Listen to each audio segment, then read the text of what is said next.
Chapter 2. From the Mouth of the Shark. Migration is big news, big enough to drive the politics of much of Europe and the United States.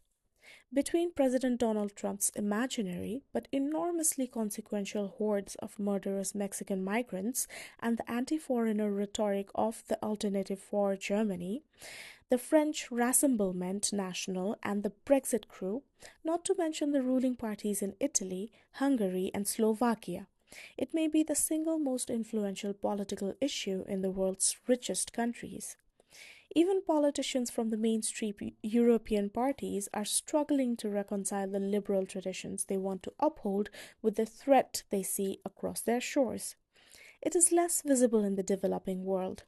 But the fights over Zimbabwean refugees in South Africa, the Rohingya crisis in Bangladesh, and the citizenship bill in Assam, India, have been equally frightening for those who are its targets. Why the panic? The fraction of international migrants in the world's population in 2017 was roughly what it was in 1960 or in 1990, 3%. The European Union on average gets between 1.5 million and 2.5 million non-European Union migrants every year from the rest of the world. 2.5 million is less than one half of 1% of the European Union population. Most of these are legal migrants, people with job offers or those who arrive to join their families. There was an unusual influx of refugees in 2015 and 2016, but by 2018, the number of asylum seekers to the European Union was back to 638,000, and only 38% of the requests were granted. This represents about 1 for every 2,500 EU residents. That's it. Hardly a deluge. Racist alarmism, driven by a fear of intermingling of races, the myth of purity, doesn't heed facts. A survey of 22,500 native respondents from 6 countries where immigration has been defining political issue, France, Germany, Italy, Sweden, the United Kingdom, and the United States, revealed massive misperceptions about the number and the composition of migrants.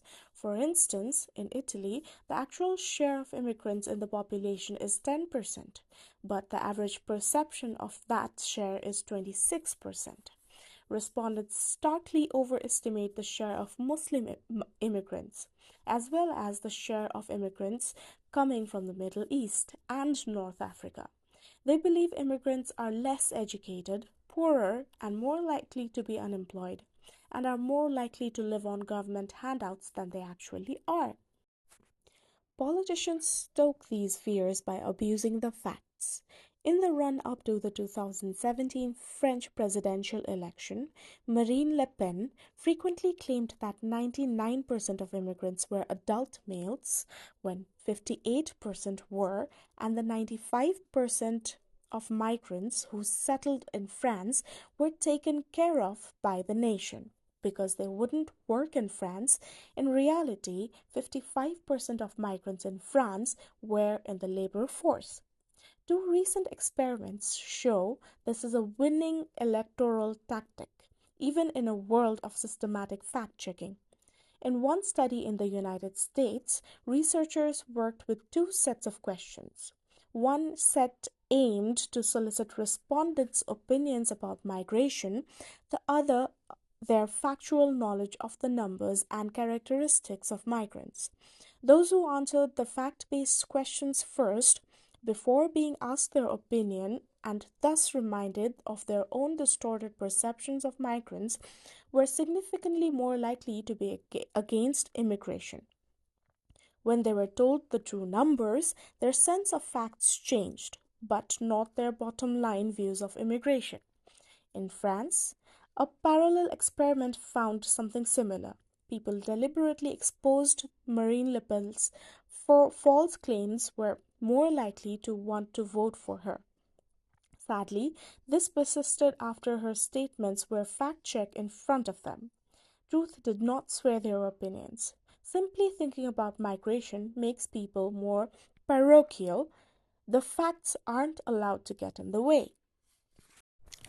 There is an important reason why facts are ignored, and it is based on a piece of economics seemingly so utterly self evident that many find it impossible to think past it, even when the evidence says the opposite. The economic analysis of immigration often comes down to a seductive syllogism.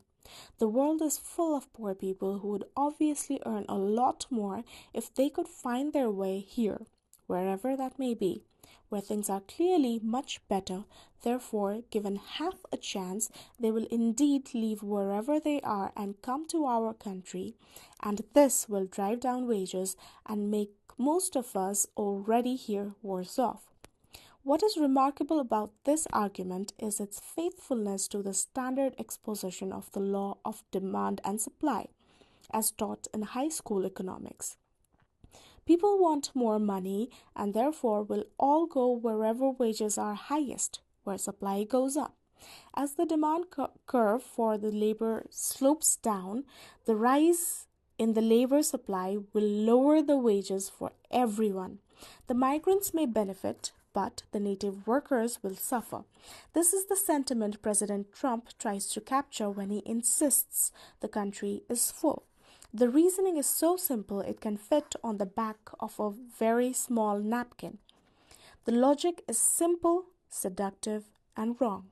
First, wage differences between countries or locations more generally actually have relatively little to do with whether or not people migrate. While there are obviously many people desperate to get out from wherever they are, as we will see, the enduring puzzle is why so many others don't move when they can. Second, there is no credible evidence that even relatively large inflows of low-skilled migrants hurt the local population, including members of the local population most like the migrants in terms of skills. Indeed, migration seems to make most people, migrants and locals, better off. This has a lot to do with the peculiar nature of the labor market. Very little about it fits the standard story of supply and demand. Leaving home. The British Somali poet Warsan Shire wrote, "No one leaves home unless home is the mouth of a shark. You only run for the border when you see the whole city running as well. Your neighbors running faster than you, breath bloody in their throats, the boy you went to school with, who kissed you dizzy behind the old tin factory, is holding a gun bigger than his body. You only leave home when home won't let you stay."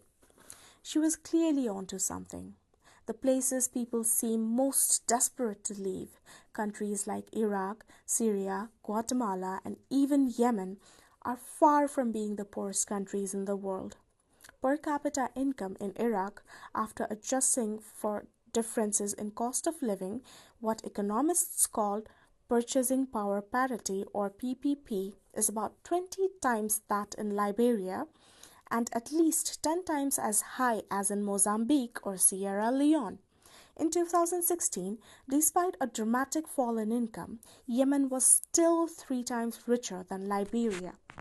There is no data for more recent years.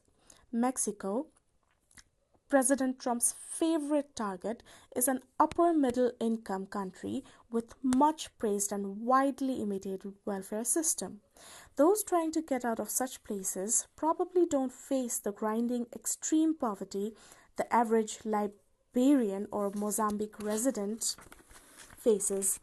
It is more that they find life intolerable because of the collapse of everyday normality, the unpredictability and the violence brought upon them by the drug wars in northern Mexico, the horrible military junta in Guatemala, and the civil wars in the Middle East.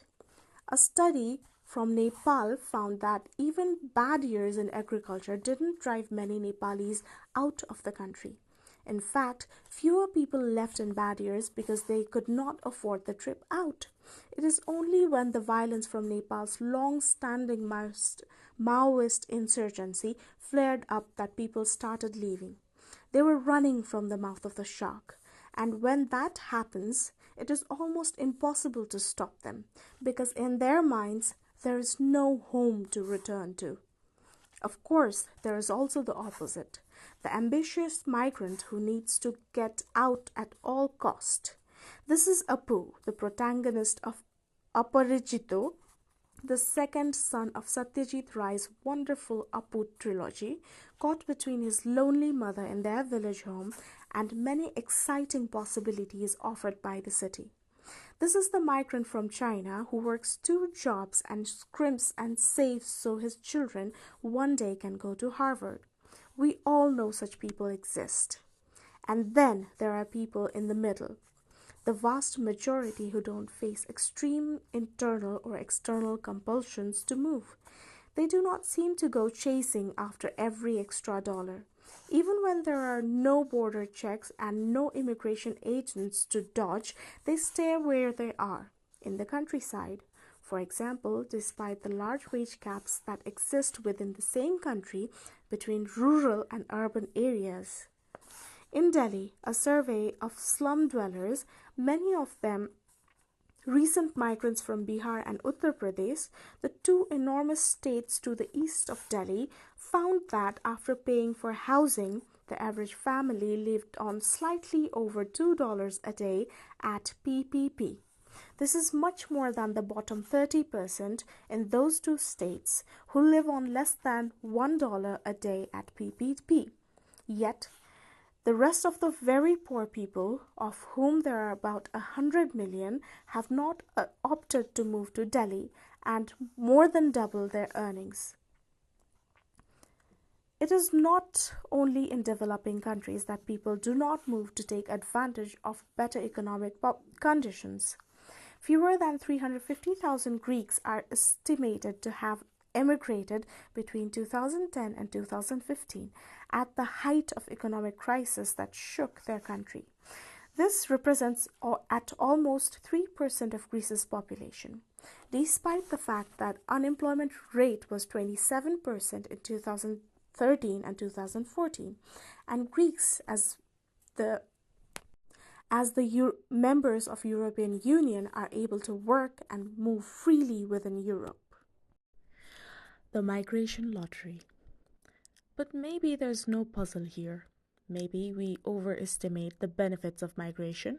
An important general problem in assessing the benefits of migration is that we usually only focus on the wages of those who choose to move, and not on the many reasons that made them do so, and the many things that made it possible for them to do so successfully. Those who migrate may have special skills or unusual stamina and would, therefore, earn more, even if they had stayed home. While migrants do many things that do not require particular skills, their jobs often involve hard, back-breaking work calling for great stamina and patience. Think of construction or fruit picking, the job many migrants from Latin America do in the United States. Not everyone can do it day after day. Therefore, one cannot naively compare the earnings of migrants with the earnings of those who remain in their home location and conclude, as many cheerleaders for more migration have, that benefits of more migration must be enormous. This is what economists call an identification problem.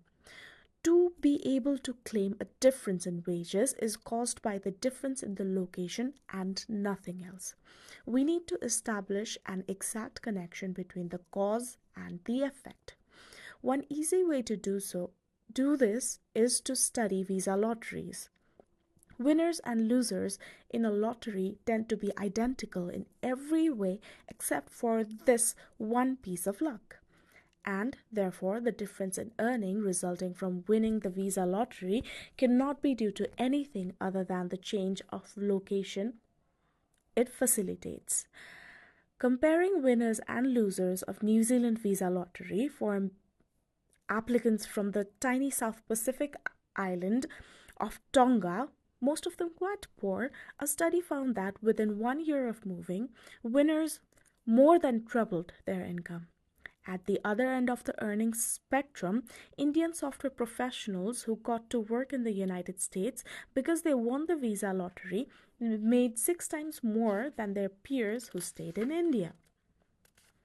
Lava bombs.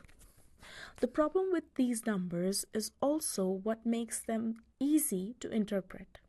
They rely on comparisons among those who applied for visa lotteries. But those who don't apply may be very different.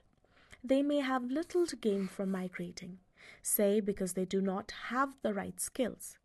There are, however, some very revealing studies of people forced to move by an act of pure chance.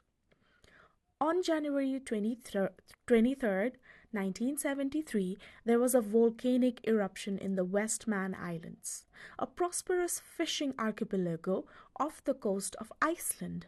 The Westman's 5,200 inhabitants were evacuated within 4 hours and only one person died. But the eruption lasted for 5 months and lava destroyed about 1/3 of the houses on the islands. The houses destroyed were those on the eastern part, directly in the flow of the lava, plus some houses elsewhere that were hit by random lava bombs.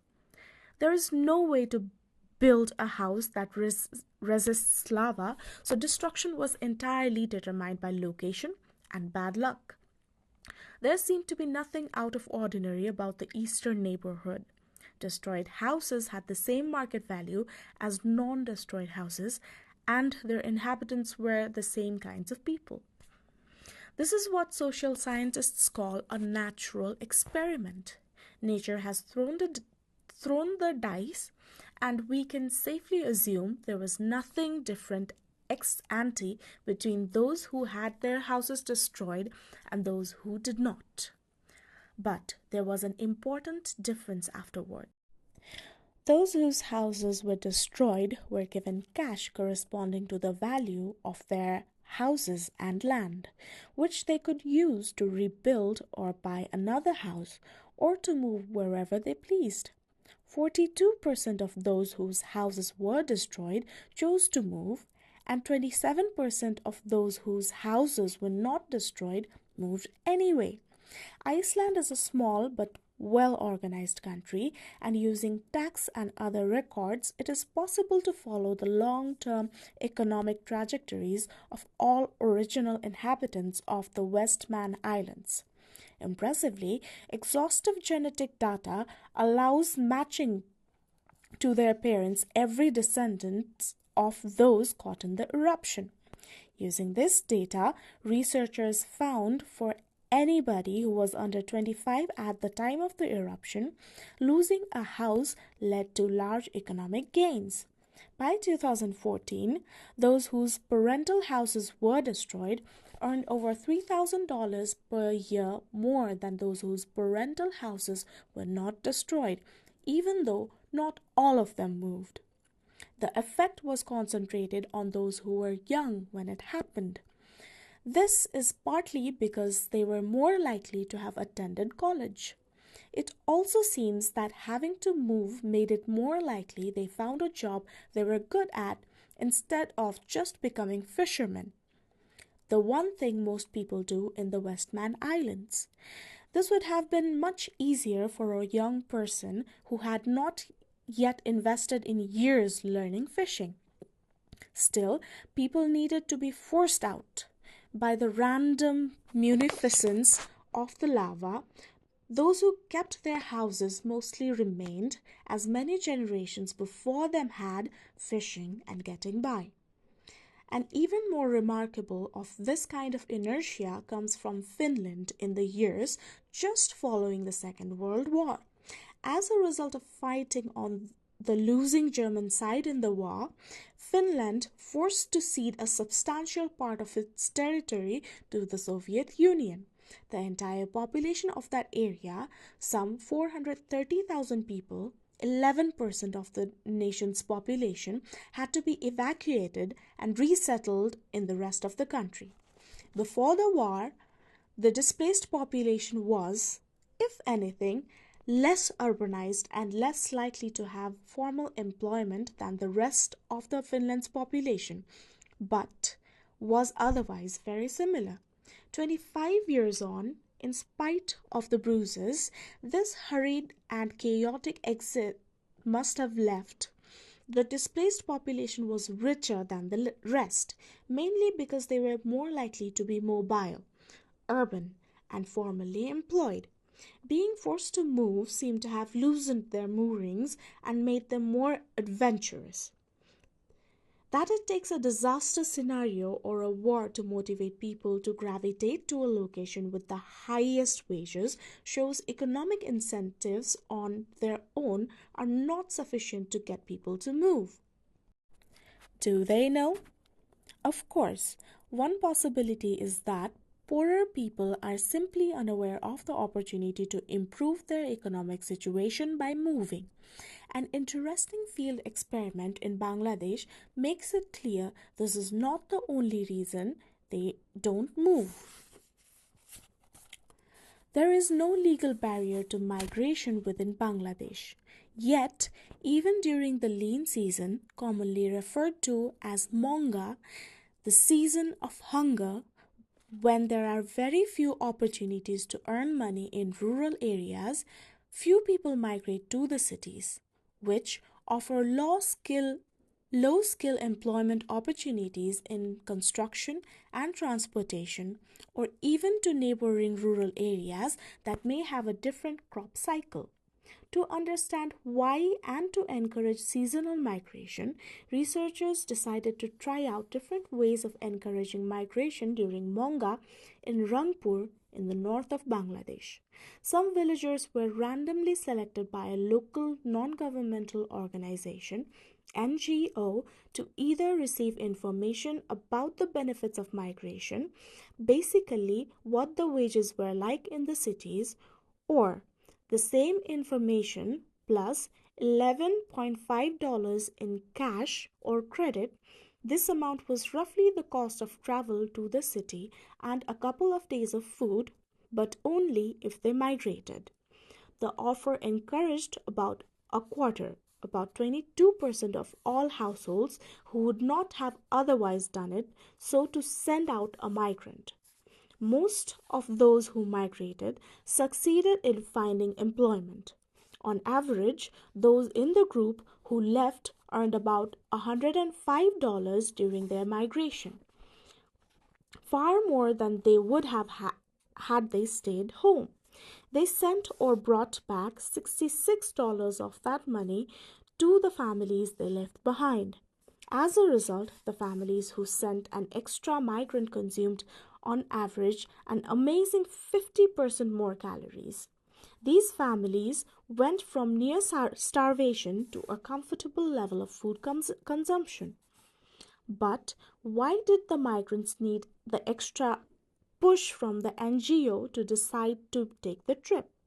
Why was near starvation not enough of an impetus? In this case, it is very clear that information was not the binding constraint. When the NGO provided a randomly chosen group of people with information about the availability of the jobs but no incentive, the information alone had absolutely no effect. Moreover, among the people given the financial support who chose to take the trip, only around half went back during the next manga season, despite their personal experience of finding a job and making money. For those people, at least, it could not be skepticism about the job opportunities that helped them back. In other words, despite the fact that those who do migrate, forced or otherwise, gain economically, it is hard to take seriously the idea that most people are just waiting for an occasion to give up everything and head to a richer country. Given the size of the economic rewards, there are many fewer migrants than we would expect. Something else must hold them back. We will return to this puzzle later.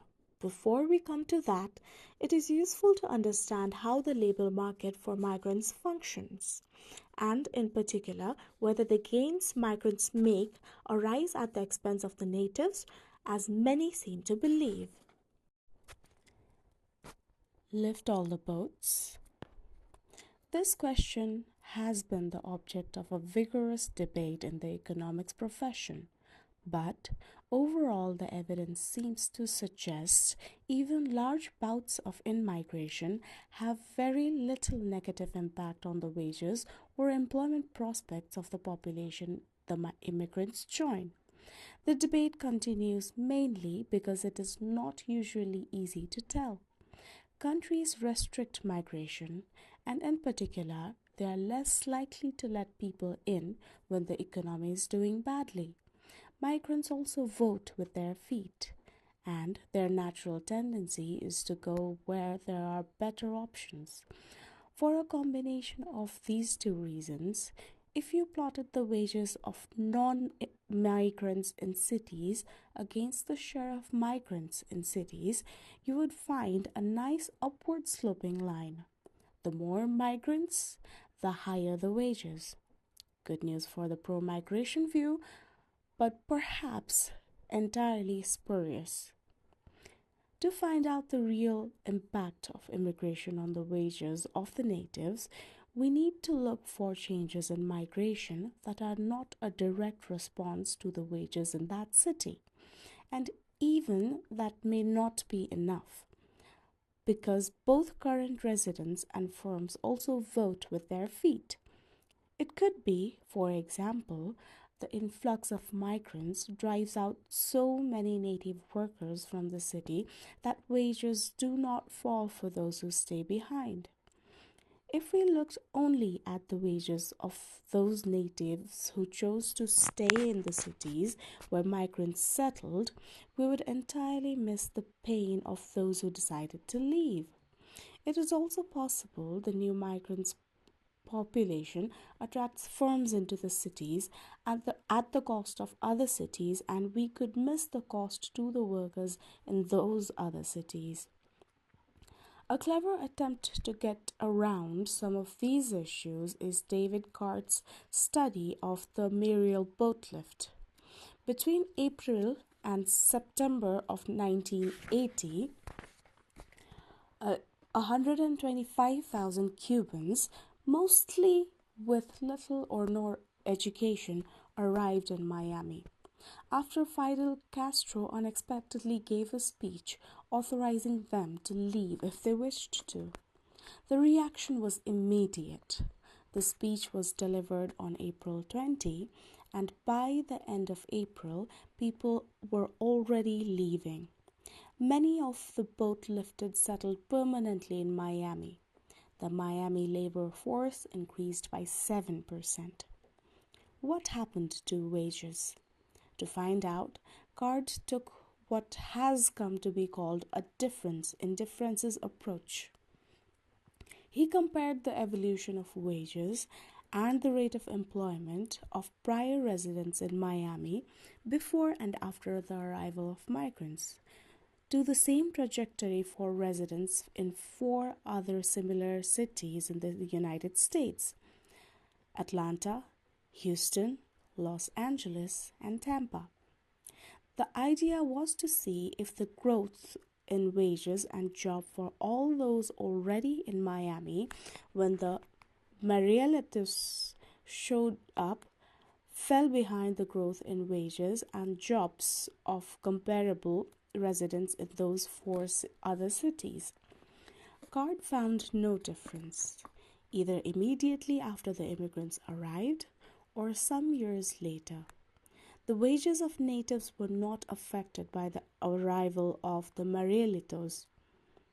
This was also true when he specifically looked at the wages of Cuban immigrants who had come over before this episode, who were probably the most similar to the new wave of Cuban arrivals, and hence the most likely to be adversely affected by a new influx of immigrants. This study was an important step towards providing a robust answer to the question of the impact of migration. Miami was not chosen for its employment opportunities. It was just the closest landing point for Cubans. The boat lift was unexpected, so workers and firms did not have a chance to react to it, at least in the short run. The workers by leaving, the firms by moving in. Card's study was very influential for both its approach and for its conclusion, for it was the first to show the supply-demand model might not directly apply to immigration. No doubt, as a result, the study was also extensively debated with multiple rounds of rebuttal and counter-rebuttals. Perhaps no other single empirical study in economics has generated quite so much back and forth and so much passion. A long-standing critic of the Mariel Boatlift study is George Borges, a vocal supporter of the policies to shut down low-skill migrants. Borges reanalyzed the Mariel episode, including a larger set of cities for comparison and focusing specially on non-Hispanic male school dropouts. On the ground, they were the group we should be most concerned about. In that sample, he found that wages started to go down very steeply in Miami after the boat lift arrived, compared to what was happening in the comparison cities. But a subsequent reanalysis showed these new results once again get reversed when data about Hispanic high school dropouts, who seem to be the most obvious people to compare Cuban migrants with but are for some reason omitted by Borges, and women, again omitted by Borges for no clear reason, are included. Moreover, studies continue to find no wage or employment effects when comparing Miami to a different set of cities where wages and employment were on very similar trends to Miami before the boat lift. Borges, however, remains unconvinced, and the debate over the Mariel boat lift continues. If you are not entirely sure of what to make of all this, you are not alone.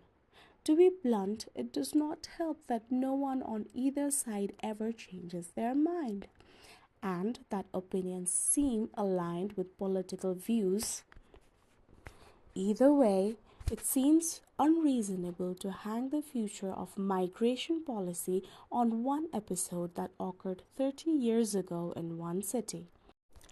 Fortunately, inspired by Card's work, a number of other scholars tried to identify similar episodes where migrants or refugees were sent to a place with little warning or no controls over where they should go.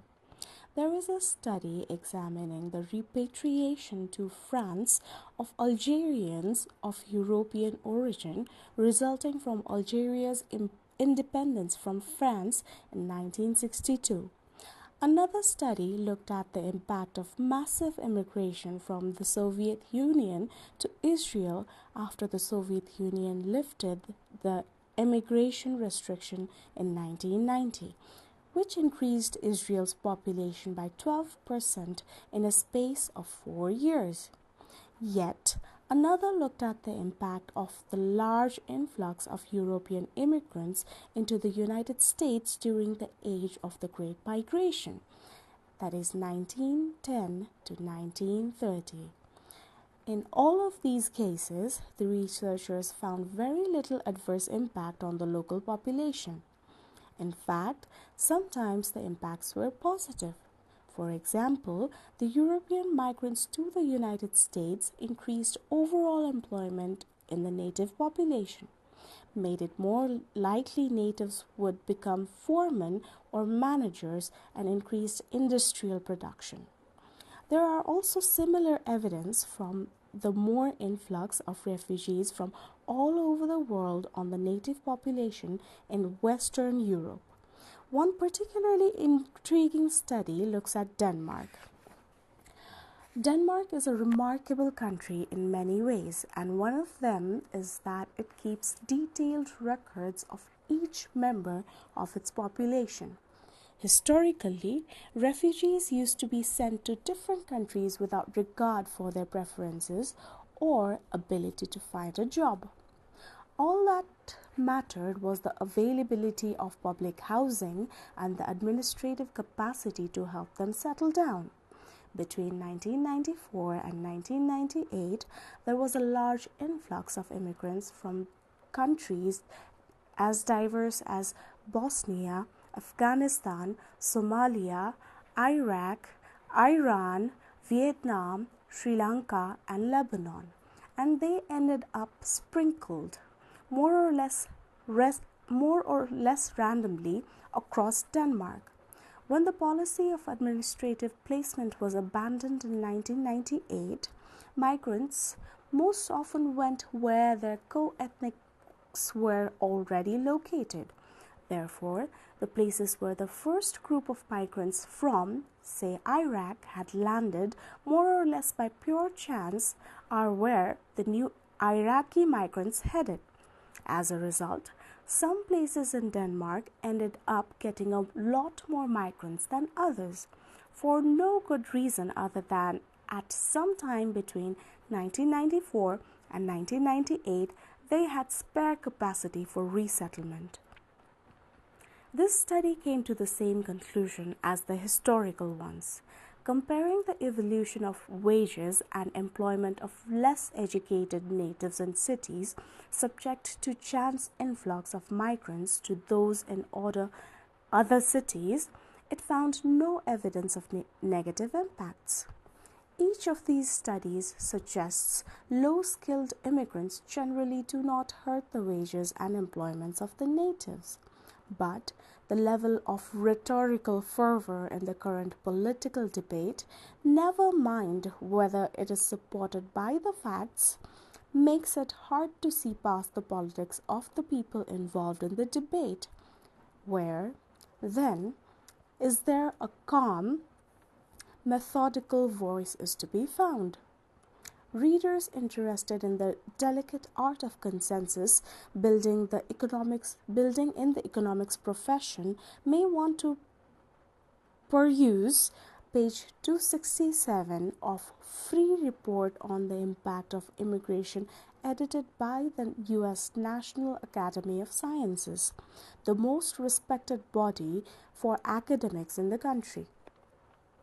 From time to time, the National Academy of Sciences convenes panels to summarize the scientific consensus on an issue. The panel for immigration report had some fans of immigration and some immigration skeptics, including George Borges. They had to make sure to cover the good, the bad, and the ugly, and their sentences often thread a long, winded path, but their conclusion is as close to unequivocal as you are ever going to get from a group of economists. Empirical research in recent decades suggests that findings remain by and large consistent with those in the New Americans National Research Council 1997 in that, when measured over a period of time more than 10 years, the impact of immigration on the wages of natives overall is very small. What's so special about immigrants? Why does the classic supply demand theory, the more of something you have, the lower the price, not apply to immigration? It is important to get to the bottom of this question because even if it is clearly true that low skill wages are unaffected by immigration, unless we know why, we will always wonder if there was something special about these circumstances or the data. There are a number of factors that turn out to be relevant, which the basic supply demand framework sweeps under the rug. First, the influx of a new group of workers will typically shift the demand curve to the right, which will help undo the effect of the downward slope. The newcomers spend money. They go to restaurants. They get haircuts. They go shopping. This creates jobs, and mostly jobs for other low skilled people. As illustrated in Figure 2.2, this tends to increase their wages and perhaps thus compensate for the shift in the labor supply, leaving wages and unemployment unchanged. In fact, there is evidence that if the demand channel is shut down, migration may indeed have the expected negative effects on natives. For a short period of time, Czech workers were allowed to work across the border in Germany. At its peak, in the border towns of Germany, up to 10% of the workforce was commuting from the Czech Republic. There was a very little change in wages for natives when this happened, but there was a large drop in native employment because, unlike all the other episodes we discussed above, the Czechs went back home to spend their earnings. Therefore, the knock on effects on labor demand in Germany did not happen. The immigrants may not produce growth for their new communities unless they spend their earnings there. If the money is repatriated, the economic benefits of immigration are lost to the host community. We will then find ourselves back in the case of Figure 2.1, where we are traveling the downward sloping labor demand curve without a shift in the labor demand to compensate. A second reason why low skilled migration might push up the demand for labor is that it slows down the process of mechanization. The promise of a reliable supply of low wage workers makes it less attractive to adopt labor saving technologies. In December 1964, Mexican immigrant from farm laborers, the braqueros, were kicked out of California, precisely on the grounds they were depressing wages for native Californians. Their exit did nothing for the natives. Wages and employment did not go up. The reason is that as soon as the braqueros were thrown out, farms in places that used to rely heavily on them did two things. First, they mechanized production. For example, for tomatoes, harvesting machines that could double the productivity per worker had existed since the 1950s, but adoption was very slow. In California, adoption rates went from near 0% in 1964, exactly when the braqueros left, to 100% in 1967, while in Ohio, where there had been no braqueros to speak of, adoption did not change at all during those years. Second, they switched out of the crops for which mechanization was not available. This is how California, at least temporarily, gave up on such delicacies such as asparagus, fresh strawberries, lettuce, celery, and pickling cucumbers. A third closely related point is that the employers may want to reorganize production to make effective use of the workers, which can create new roles for the native low skilled population. In the Danish case we discussed above, Danish low skilled workers eventually benefited from the influx of migrants, in part because it enabled them to change their occupations. Where there were more migrants around, more native low skilled workers upgraded from manual to non manual jobs and changed employers. While doing so, they also shifted to jobs with more complex tasks and that required more communication and technical content. This is consistent with the fact that immigrants hardly spoke Danish when they first arrived and could not be rivals for these jobs. The same kind of occupational upgrading also happened during the Great European Migration to the United States in the late 19th and early 20th centuries. More generally, what this suggests is that low skilled natives and immigrants do not have to compete directly. They may perform different tasks, with immigrants specializing in tasks requiring less communication and natives in tasks that do. The availability of immigrants may actually encourage firms to hire more workers. The immigrants perform the simpler tasks, and the natives switch to complementary, more rewarding tasks. Fourth, another way in which migrants complement rather than compete with native labor is they are willing to perform tasks natives are reluctant to carry out. They mow lawns, flip burgers, attend to the needs of babies or sick people. So, when there are more migrants, the price of those services tends to go down, which helps the native workers and frees them to take on other jobs. Highly skilled women, in particular, are more likely to be able to go out to work when there are many migrants around.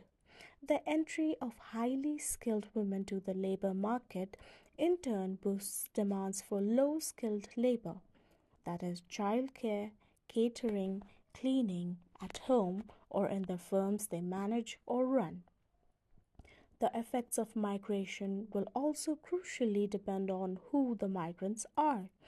If the most enterprising move, they may start businesses that create jobs for the natives.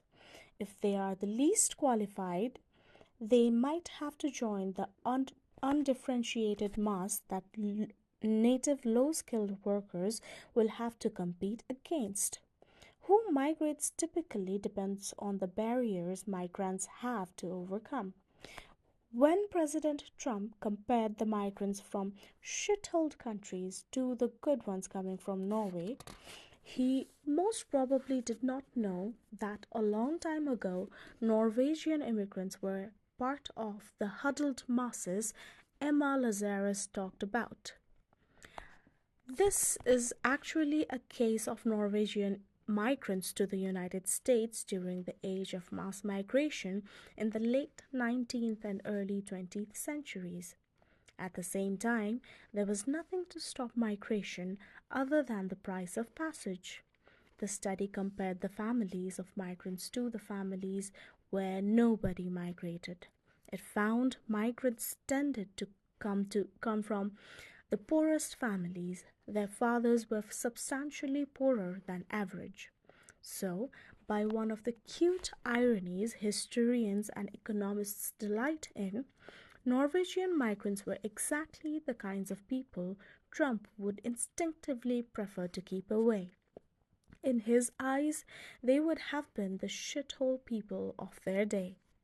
In contrast, those who migrate out of poor countries today need to have the money to afford the cost of travel and have the grit or the advanced degrees required to overcome a system of immigration control typically loaded against them. For this reason, a lot of them bring exceptional talents, skills, ambitions, patience, and stamina that help them become job creators or raise children who will be job creators. A report by the Center of American Entrepreneurship found that in 2017, out of the largest 500 US companies by revenue, the Fortune 500 list, 43% were founded or co-founded by immigrants or the children of immigrants. Moreover, immigrant-founded firms accounted for 52% of top 25 firms, 57% of the top 35 firms, and 9 of the top 13 most valuable brands. Henry Ford was the son of an Irish immigrant. Steve Jobs' biological father was from Syria. Sergey Brin was born in Russia. Jeff Bezos takes his name from his stepfather, the Cuban immigrant Mike Bezos. And even among those not so special to start with, the fact of being an immigrant in a foreign location without the social ties that make life richer but also impose limits on the single minded pursuit of one's career can liberate one to try something new and different. Abhijeet knows of many middle class Bengali men who, like him, had never washed their own dishes before leaving home. But finding themselves short of money and long on time in some British or American town, they ended up bussing tables in a local restaurant and discovered they quite liked doing something more hands on than the white collar job they had imagined for themselves. Perhaps the reverse happened to the Icelandic would be fishermen who, thrown into an unfamiliar place where many more people were going to college, decided it might not be such a bad idea after all. So, one very big problem with the demand supply analysis applied to immigration is that an influx of migrants increases the demand for labor. At the same time, it increases the supply of laborers. This is one reason why wages do not go down when there are more migrants. A deeper problem lies in the very nature of labor markets. Supply demand is just not a very good description of how they really work. Workers and watermelons. Traveling around Dhaka, Delhi, or Dakar in the early morning, you will sometimes notice groups of people, mostly men, crouching on the sidewalks near important crossings. They are job seekers waiting to be picked up by someone who needs them for work, often in construction. For a social scientist, what is striking, however, is how rare these physical labor markets are. Given there are nearly 20 million people in the Greater Delhi area, one might imagine every street corner would have such an assemblage. In fact, one has to look around to find them. Signs advertising jobs are also relatively rare in Delhi or Dakar.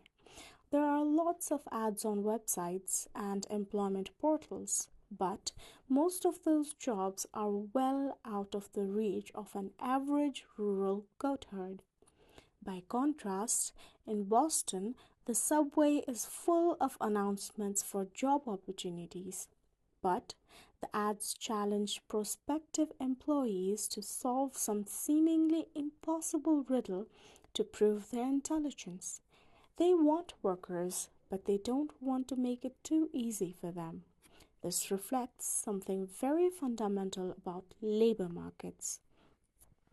Hiring is different from buying, say, watermelons in a wholesale market, for at least two reasons. One is that the relationship with a worker lasts a lot longer than the purchase of a bag of watermelons. You can switch suppliers next week if you don't like the melon you got.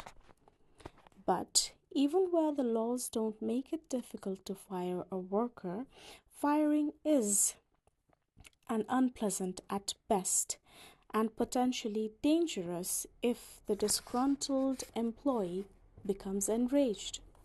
Therefore, most firms will not hire just anyone willing to work for them.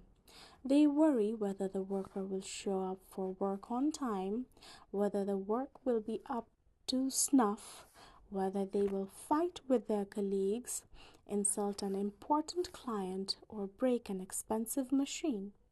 Second, the quality of a worker is hard to judge than that of watermelons, which professional watermelon sellers are apparently good at assessing.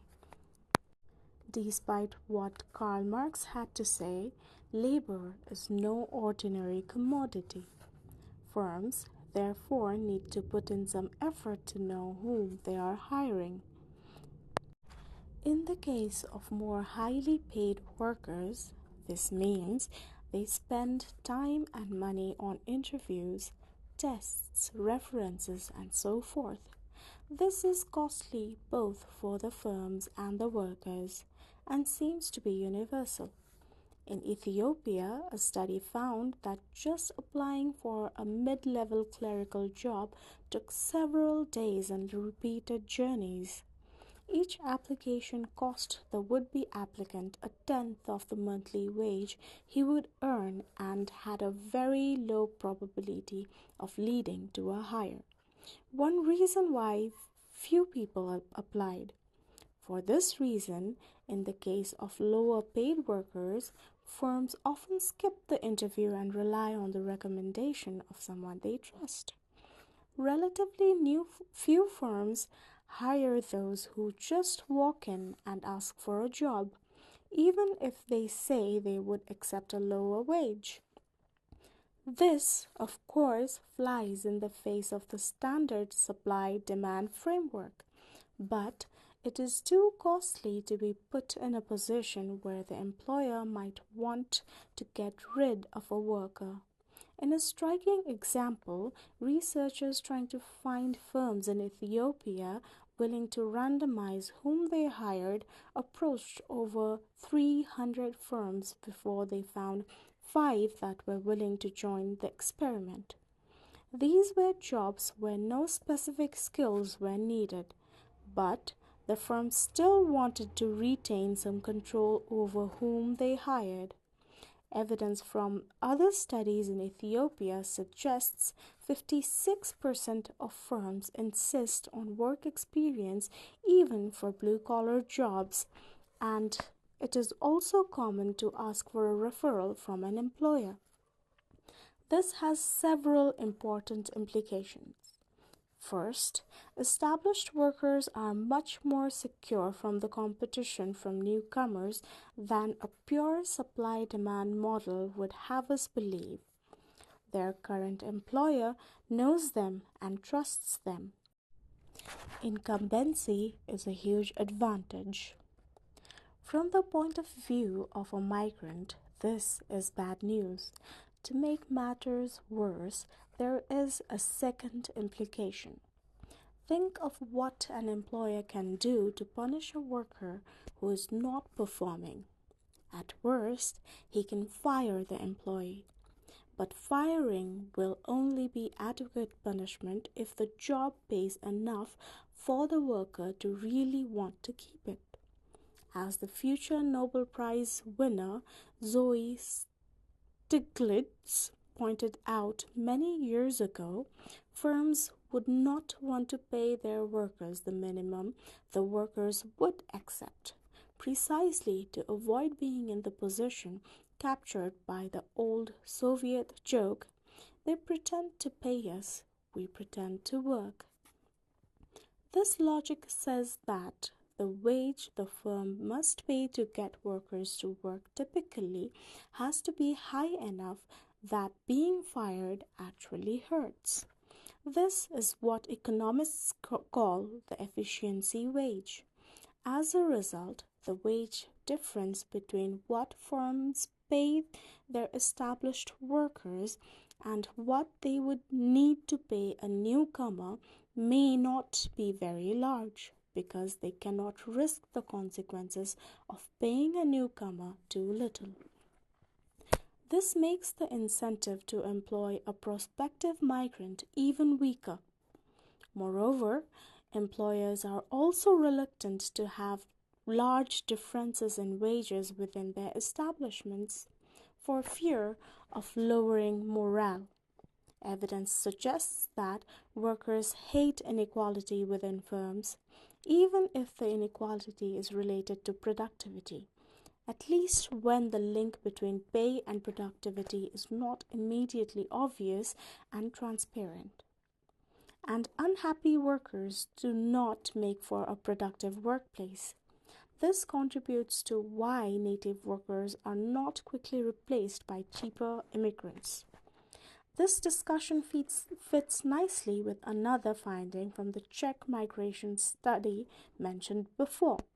Job losses for natives were not actually losses, they were, rather, low gains compared to regions of Germany where Czechs did not go. German firms did not replace their existing staff with Czech migrants. Those already employed in Germany still had the benefit of familiarity. What happened was that instead of hiring new native workers whom they did not know, German firms sometimes hired Czechs whom they also did not know.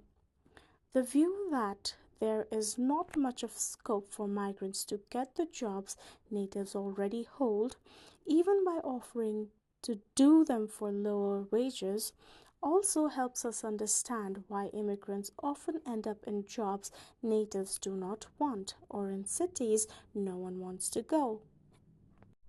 There, they are not taking jobs from anyone. Those jobs would remain unfilled if there were no migrants willing to take them. The skilled set. So far, we have been talking of the impact of unskilled migrants on natives. But even those who oppose unskilled migration are usually in favor of skilled migrants. Many of the arguments we made to explain why low-skilled migrants do not compete with low-skilled natives do not apply to skilled ones. For one, they are typically paid much more than the minimum wage.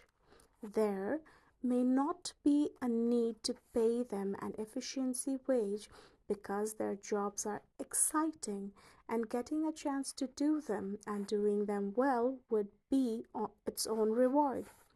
Therefore, there is paradoxically more scope for a skilled migrant to undercut the wages of the natives. Second, for skilled workers, the employer cares relatively more about the exact skill set of the person being hired than about the applicant's personality or reliability. Most hospitals hiring a nurse, for example, will focus primarily on whether the applicant meets the legal requirements for the job, in particular, whether they have taken and passed nursing board exam or not. If a foreign-born nurse with the right certification is available for less, the hospital has little reason not to go for that nurse. Moreover, no one hires such workers without a series of interviews and tests, putting unknown workers on the same footing as familiar or connected ones. Therefore, it is no surprise that in the United States, one study finds that for every skilled, qualified foreigners employed in a city, there are between 1 and 2 fewer native-born nurses. In part, this is because native-born students facing competition from nurses born and educated abroad are unwilling to sit for the nursing board exam in their states. Therefore, despite widespread support for it, including from people like President Trump, the immigration of skilled workers is more of a mixed bag from the point of view of its impact on the domestic population. It helps low-skilled natives who benefit from cheaper services. Most doctors who serve the poorest corners of the United States are migrants from the developing world. at a cost of worsening the labor market prospects of the domestic population with similar skills: doctors, nurses, engineers, and college teachers. What caravan? The myth about immigration are crumbling. There is no evidence low skilled migration to rich countries drives wage and employment down for the natives, nor are labor markets like fruit markets, and the laws of supply and demand do not apply. But the other reason immigration is so politically explosive is the idea that the numbers of would be immigrants are overwhelming, that there is a flood of strangers, a horde of foreigners, a cacophony of alien languages and customs waiting to pour over our pristine monocultural borders. Yet, as we saw, there is simply no evidence the hordes are waiting for a chance to descend on the shores of the United States or the United Kingdom or France and need to be kept out by force or a wall. The fact is that unless there is a disaster pushing them out, most poor people prefer to stay home. They simply aren't knocking on our door. They prefer their own countries. They don't even necessarily want to move as far as their local capital city. People in rich countries find this so counterintuitive that they refuse to believe it, even when faced with the facts. What explains it? Without connections. There are many reasons why people don't move. All the things that make it hard for new immigrants to compete with long term residents for job also discourage them from moving. For one, as we saw, it is not easy for an immigrant to find a decent job. The one exception is where the employer is a relative or a friend of a friend, or at least a co ethnic, someone who either knows or at least understands the migrant. For that reason, migrants tend to head to places where they have connections. Finding a job is easier and they have help to land on their feet in the city. Of course, there are all kinds of reasons why the employment prospects of migrants from the same location will be correlated over time. For example, if a village produces great plumbers, both recent and previous generations of migrants will be employed in plumbing. But the pull of the kinship is stronger. Kaivan Munshi, a professor at the University of Cambridge, and perhaps not coincidentally a member of the small and very tightly connected community of Zoroastrian Indians, otherwise known as Parsis, demonstrated that Mexican migrants explicitly seek out people they might know. He observed that, regardless of opportunity in the United States, bad rains or disasters have pushed people out of Mexico. When the rains failed in a particular village, a group of people left to seek other opportunities. Many of them ended up in the United States, with the result that a subsequent migrant from the same village would have connections in the US who were securely employed and able to help them or her find a job. Kaivan predicted that if one compares two villages in Mexico that have the same weather this year, but one of them had a drought several years ago, causing some villagers to emigrate while the other did not, it will be easier for a resident of the village with the past drought to find a job and also to find a better job than for the resident of the village without the past drought. He expected to see more migrants, more employed migrants, and better paid migrants. This is exactly what the data showed. Network connections matter. The same applies to the resettlement of refugees. The ones most likely to find employment are those sent to a place with many older refugees from the same country. The older refugees usually do not know their new countrymen, but still feel compelled to help. Connections are obviously useful for those who have them, but what happens to those who don't? They will clearly be at a disadvantage. In fact, the presence of some people who come with recommendations can ruin the chances for everyone else. An employer used to workers coming with recommendations is likely to be suspicious of anyone without one, knowing that anyone who can get a recommendation would rather wait to get it. Maybe some connection to a prospective employer will emerge, maybe a friend will start a business, and only those who know no one will ever recommend them, perhaps because they are actually not good workers, will go around knocking at doors to find a job.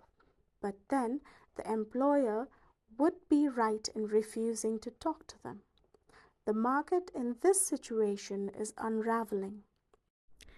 In 1970, John Akerlof, another future Nobel laureate, but then just a fresh PhD, wrote a paper, The Market for Lemons, in which he argued that the market for used cars might just shut down because people have an incentive to sell off their worst cars.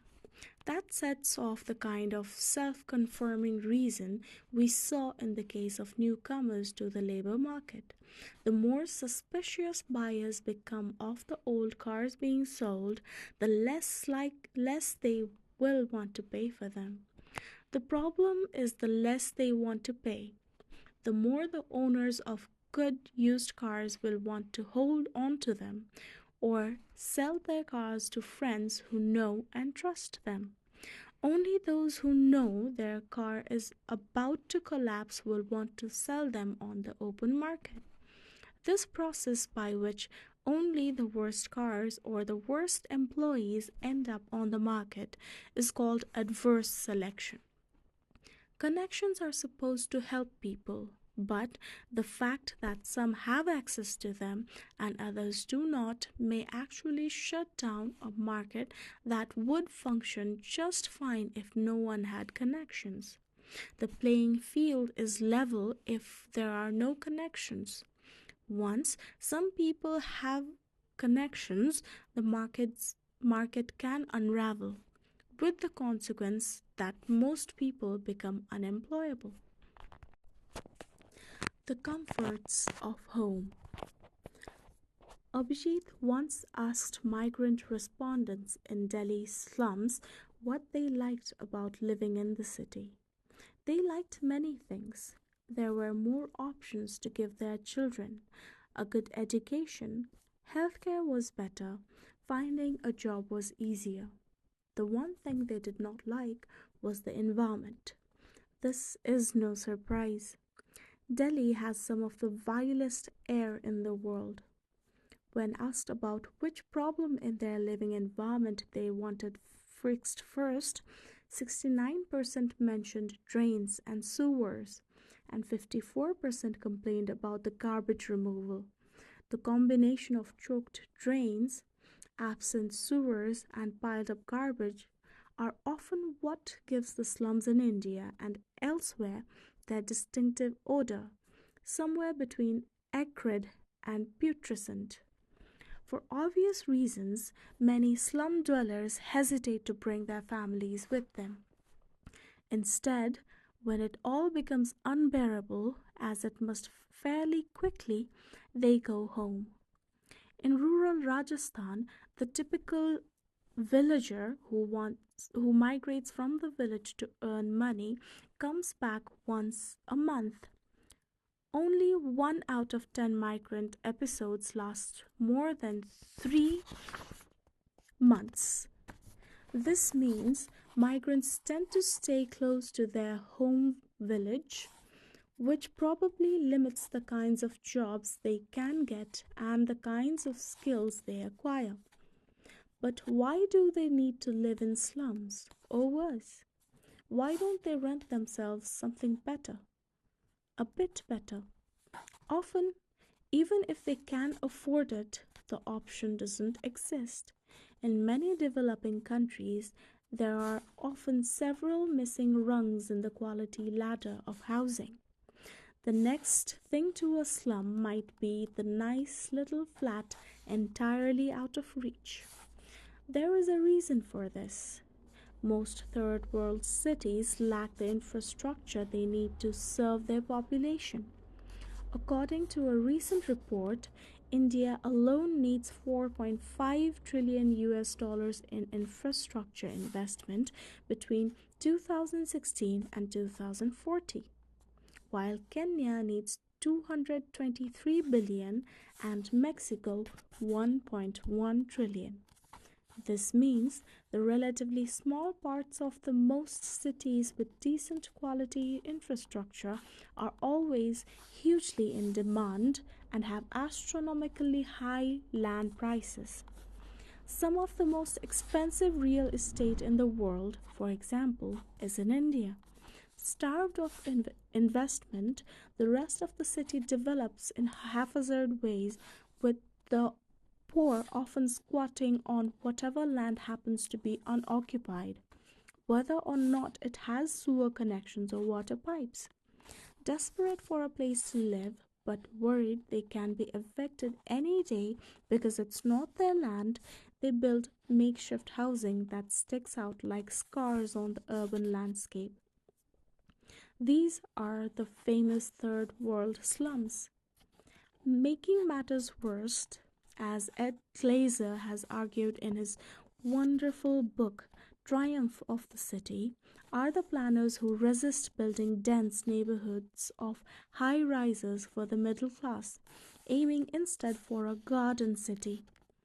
India, for example, imposes draconian limits on how high buildings can be, much stricter than what is found in Paris, New York, or Singapore. These restrictions result in massive urban sprawl or long commutes in most Indian cities. The same problem also shows up in China and many other countries, albeit in a less extreme form. For the would be low income migrant, this set of bad policy choices creates an in unenviable trade off. He can crowd into a slum if he is lucky, commute many hours a day, or resign himself to the daily misery of sleeping under a bridge, on the floor of the building where he works, in his rickshaw, or under his truck, or on the pavement protected by perhaps the awning of a shop.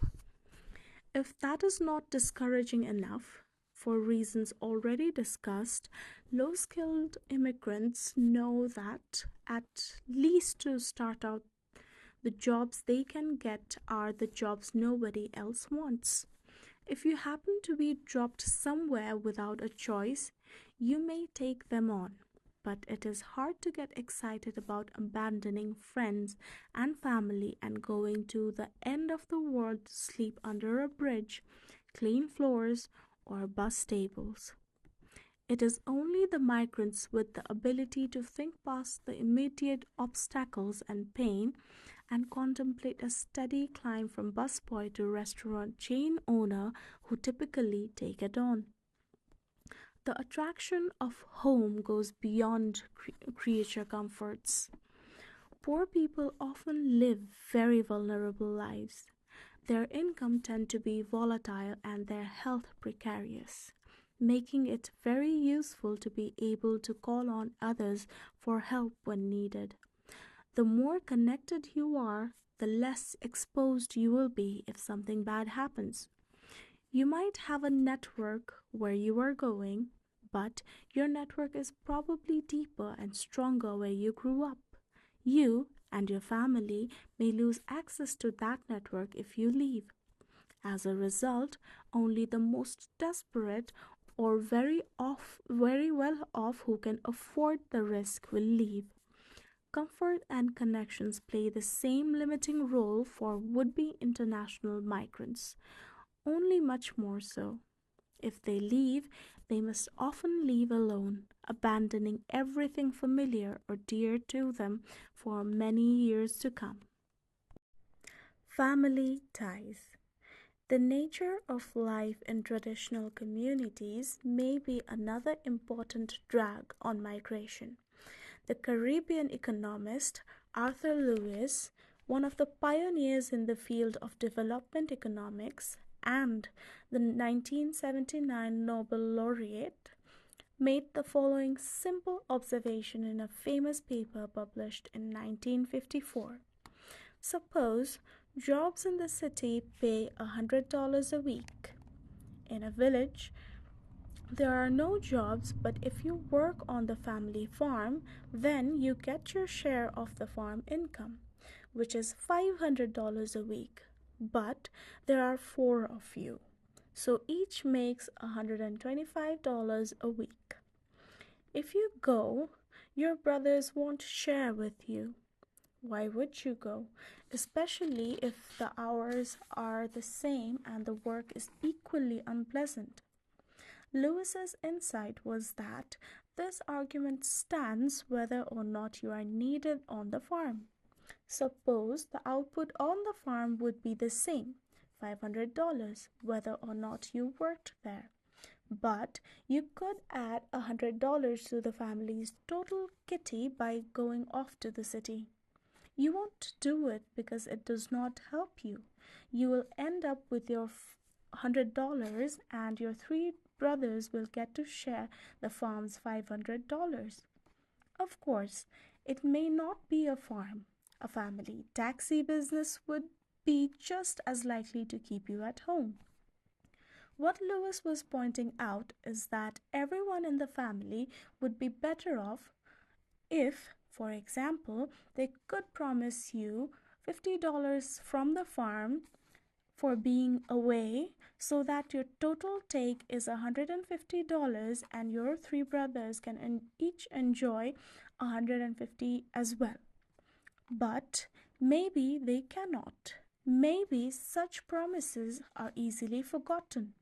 Once you are gone, maybe they will deny you were ever part of the family business. So you stay on to enforce your claim. As a result, Lewis thought the speed of integration of the rural workforce into the more productive urban sector, be it domestically or abroad, will be too slow. There is too little migration in Lewis's scenario. The more general point here is that network connections, of which the family is a specific example, are designed to solve specific problems, but it does not mean they promote the general social good. It turns out, for example, that parents who worry about being abandoned in old age may strategically underinvest in the education of their children to make sure they do not have the option of moving to the city. In the state of Haryana, not too far from Delhi, researchers teamed up with the firms recruiting for back office processing jobs to provide information about these opportunities to villagers. The jobs required two things: moving to the city and a high school education. For girls, the parental response to the advertising campaigns was unambiguously beneficial. Compared to girls in villages that did not get the information campaign,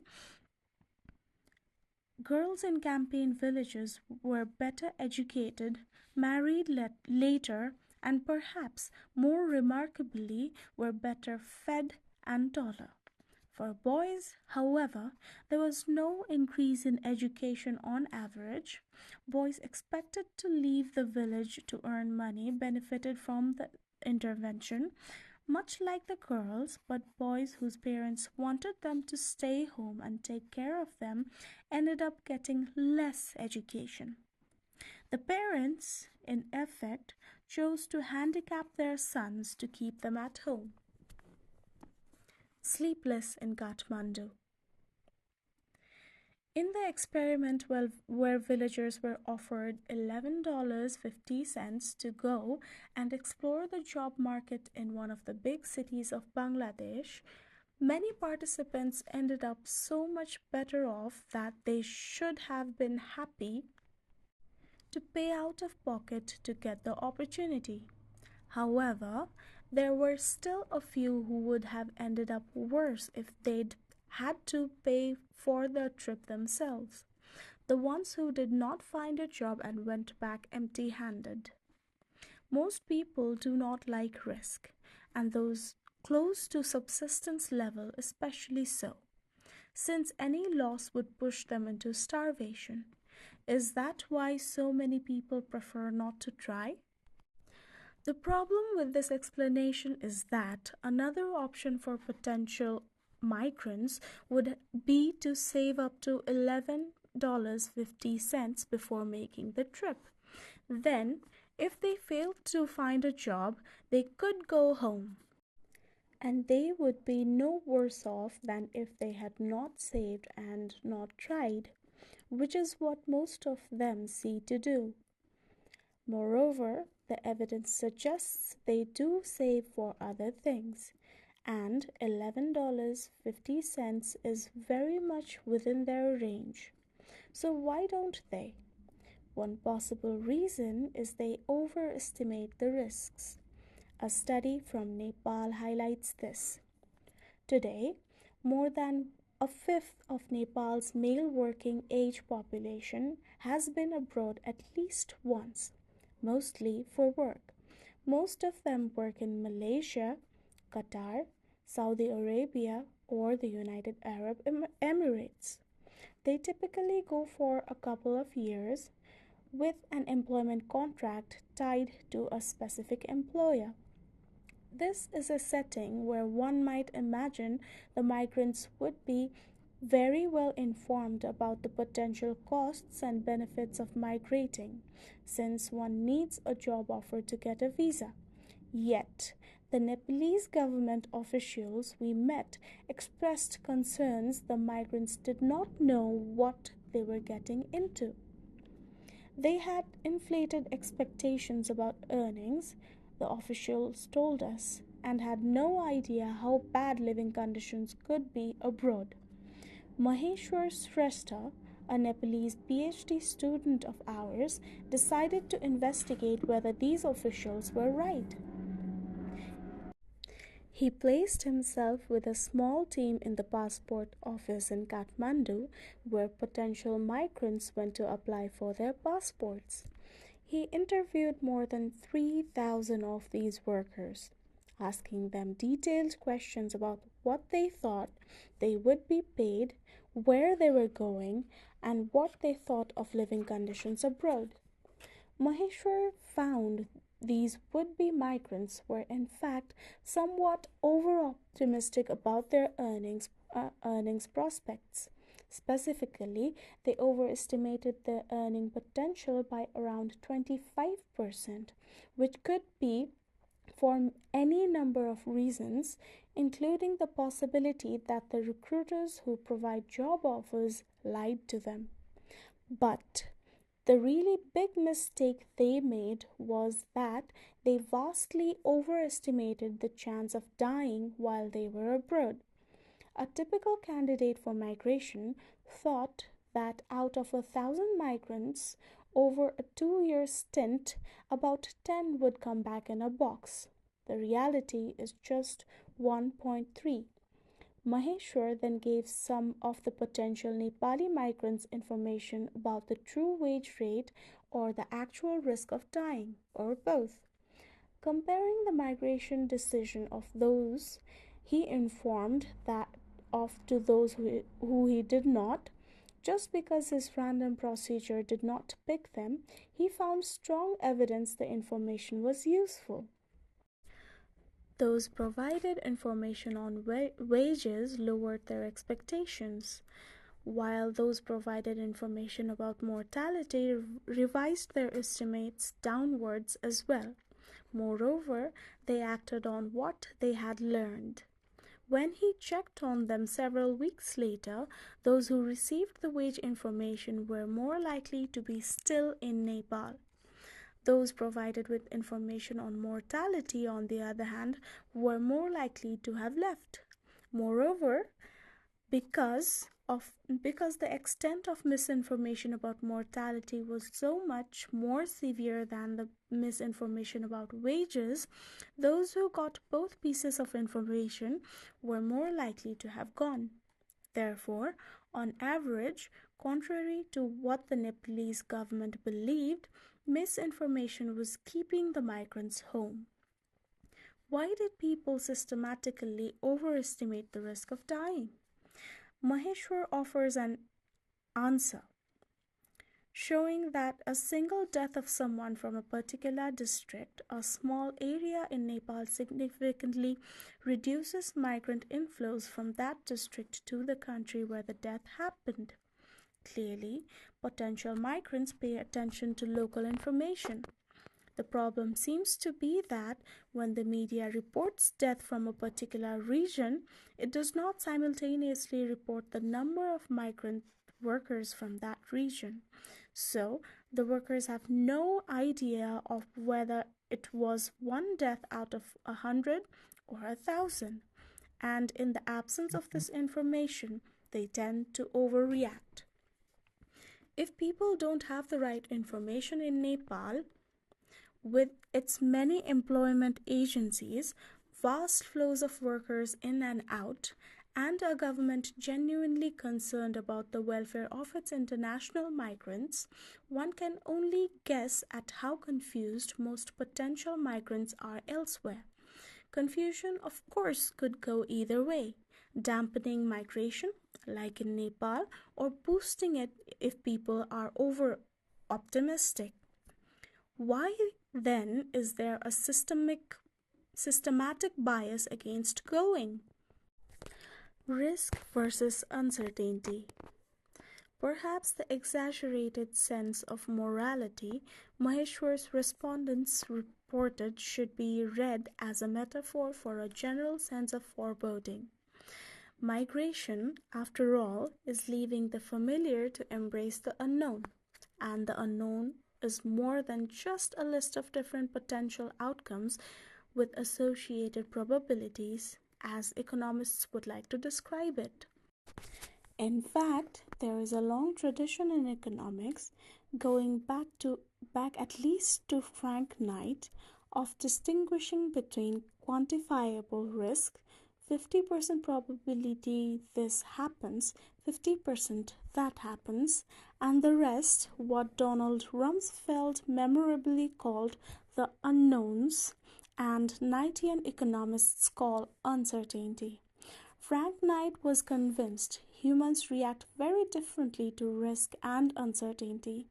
Most people don't like dealing with the unknowns and will go to great lengths to avoid making decisions in cases where they do not know the exact contours of the problem. From the point of view of the would-be migrants in rural Bangladesh, the city, and of course any foreign country, is a morass of uncertainties. In addition to not knowing how the market will value their particular set of skills, they also need to worry about where to find potential employers, whether they face competition for their services or exploitations at the hand of a single employer, the kinds of references they will need, how long it will take to find a job, how they will survive until then, where will they live, and so on. They have little to no experience to guide them. The probabilities have to be made up.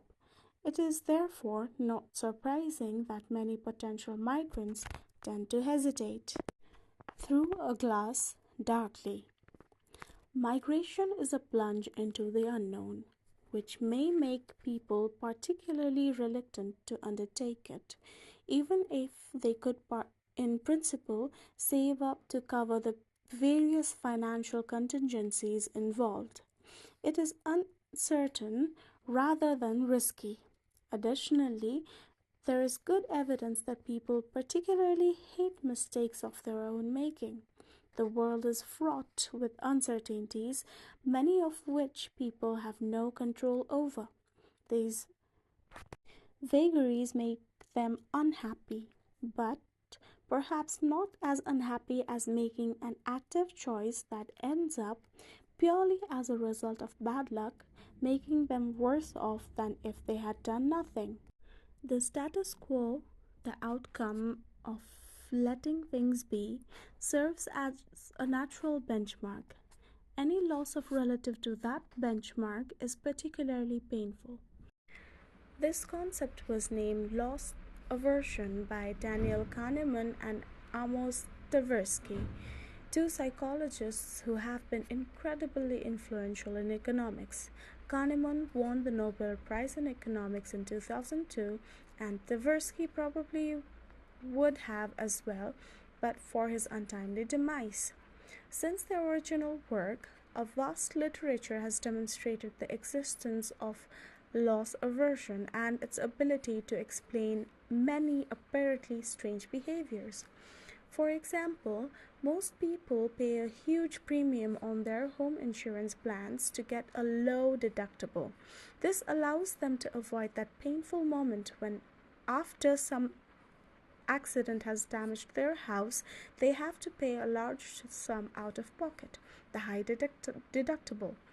By comparison, the fact that they may be paying a lot extra now to get the policy with the low deductible is painless because they will never discover if it was a mistake. The same logic also explains why gullible buyers often end up with outrageously expensive extended warranties. In a sense, loss aversion makes us extremely worried about any risk, even small, that is a consequence of our active choice. Migration, unless everyone else is doing it, is one of these active choices, and a big one. It is easy to imagine many will chary of trying. Finally, failure in migration is something people take personally. They have heard too many success stories, admiringly told, to not feel that failure would reveal something about them to themselves, if not to the world. In 1952, Esther's grandfather, Albert Grandjean, a veterinarian running a slaughterhouse in Le Mans, France, took his wife and 4 young children to Argentina, then a journey of several weeks by boat. He was inspired by a desire for adventure and had somewhat vague plan of forming a partnership of raising cattle with some acquaintances. That plan collapsed less than a year after family's arrival.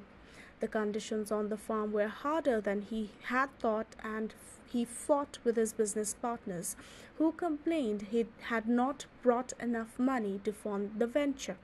The young family found itself in the middle of nowhere in a country they did not know, with no income. Returning to France would have been relatively easy at that point. In the booming post-war years, Esther's grandfather could have easily found a job. He had 2 solidly middle-class brothers who could have paid for the return voyage. But he chose not to. His wife, Evelyn, told Esther many years later that coming back empty-handed, having begged his brothers for the price of the passage, was an unacceptable loss of face. So the family toughed it out, living for over 2 years in dire poverty, made worse by a misplaced sense of superiority vis-a-vis the natives. The children were not allowed to speak Spanish at home. Violin, Esther's mother, completed her entire schooling through a French correspondence course. She never went to school in Argentina and spent her spare time doing chores, fixing holes in the cloth sandals the children wore. The family's financial situation improved only when Albert finally got a job running an experimental farm for Institut Mérieux, a French pharmaceutical company. They would stay in Argentina for over 10 years before going on to Peru, Colombia, and Senegal. Albert went back to France after his health deteriorated, though he was still quite young, but by then his career trajectory could plausibly be described as a successful adventure. Still, the hardscrabble life surely had taken a toll, and he died shortly after his return. The risk of failure is a substantial disincentive for embarking on a risky adventure. Many people prefer not to try. After all, most of us want to protect an image of ourselves as intelligent, hardworking, morally upright individuals, both because it is simply not pleasant to admit we might in fact be dumb, lazy, and unscrupulous, but also because maintaining a good opinion of ourselves preserves our motivation to keep trying in the face of whatever life throws at us. And if it is important to hold on to certain self image, then it also makes sense to burnish it. We do this actively by filtering out negative information. Another opinion option is to simply avoid taking actions that have at least some chance of rebounding badly on us. If I cross the road to avoid passing by a beggar, I won't have to reveal to myself that I lack generosity. A good student may fail to study for an exam in order to have a ready-made excuse that will preserve his perception of being intelligent, should he not do well. A would-be migrant who stays home can always maintain the fiction he would have succeeded had he gone. It takes an ability to dream. Albert, Esther's grandfather, was seeking adventure rather than escaping from a bad situation, or a substantial dose of overconfidence to overcome this tendency to persist with the status quo. This is perhaps why migrants, at least those not pushed out by desperation, tend to be not the richest or the most educated, but those who have special drive, which is why we find so many successful entrepreneurs among them. After Tocqueville, Americans are supposed to be the exception to this rule. Most of them are willing to take risks and move toward opportunity, or at least that has always been the myth. Alexis de Tocqueville was a 19th century French aristocrat who saw America as a model of what a free society could be. For him, restlessness was one of the things that made America special. People moved all the time, both across sectors and across occupations. Tocqueville attributed this restlessness to the combination of a lack of hereditary class structure and a constant desire to accumulate. Everyone had a shot at striking it rich, and therefore it was their responsibility to follow the opportunities wherever they might be. Americans still believe in this American dream, though as a point of fact, heredity plays a greater role in the fortunes of today's American than it does in Europe. And they might have something to do with America's declining restlessness. For at the same time as they were becoming less tolerant of international migration, Americans became less mobile themselves. In the 1950s, 7% of the population used to move to another country every year. Fewer than 4% did it in 2018. The decline started in 1990 and accelerated in the mid-2000s. Furthermore, there is a striking change in the pattern of internal migration. Until the mid-1980s, rich states in the US had much faster population growth rates. Sometime after 1990, this relation disappeared. On average, rich states no longer attract more people. High-skilled workers continue to move from poor states to rich states, but now low-skilled workers, to the extent they still move, seem to be moving in the opposite direction. These two trends mean that since the 1990s, the US labor market has become increasingly segregated by skill level. The coasts attract more and more educated workers, while the less well educated seem to concentrate inland, particularly in the old industrial cities like the east like Detroit, Cleveland, and Pittsburgh.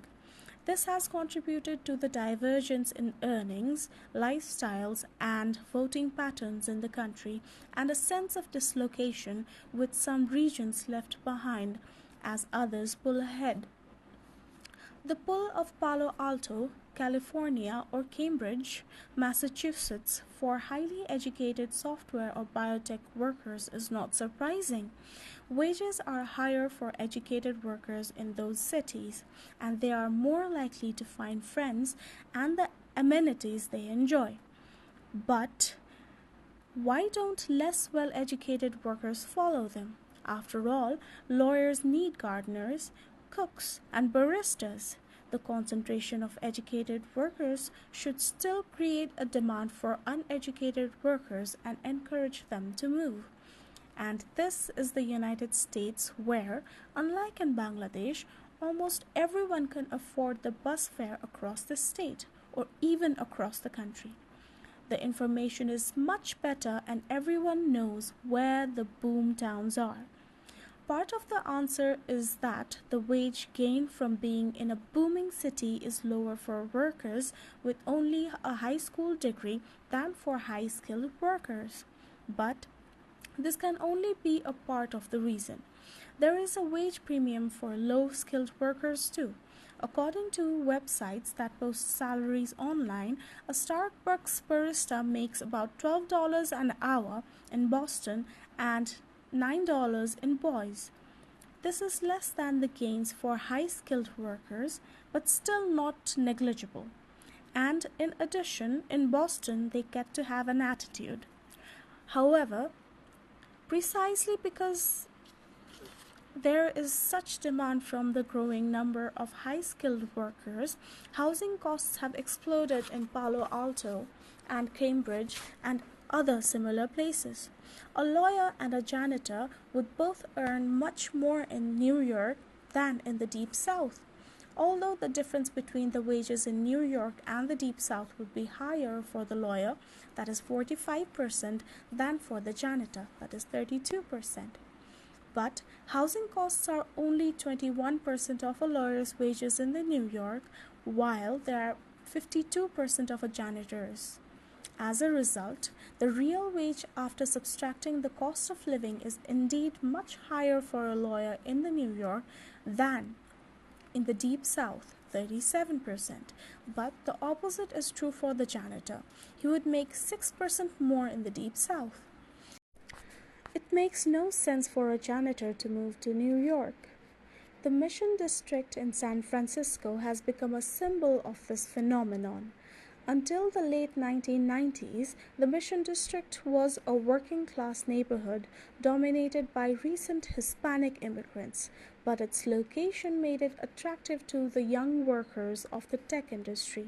Average rents for one-bedroom apartments have been going up steeply from $1,900 in 2011 to $2,675 in 2013 and $3,250 in 2014. Today, the average rent of an apartment in the Mission District puts it entirely out of reach for someone earning minimum wage. The Mission Yippie Eradication Project, a last-ditch effort to drive tech workers away from vandalizing their cars, drew considerable attention to the gentrification of the Mission District, but ultimately was doomed. Of course, more houses can be built near booming cities, but it takes time. Moreover, many of the older cities in the United States have zoning regulations designed to make it hard to build up or build densely.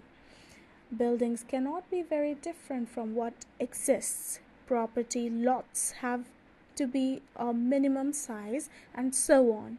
This makes it harder to transition to high density neighborhoods when housing demand goes up. As in the developing world, this presents the new migrant with a rather dire set of choices: live far away from work or pay through the nose. Recent growth in the United States has been concentrated in locations with strong educational institutions. These places also tend to be the older cities with expensive and hard to expand stocks of real estate.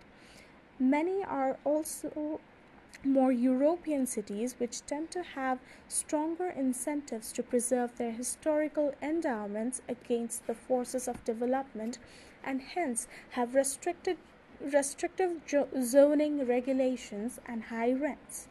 This might be one reason why the average American is not moving to where the growth is happening.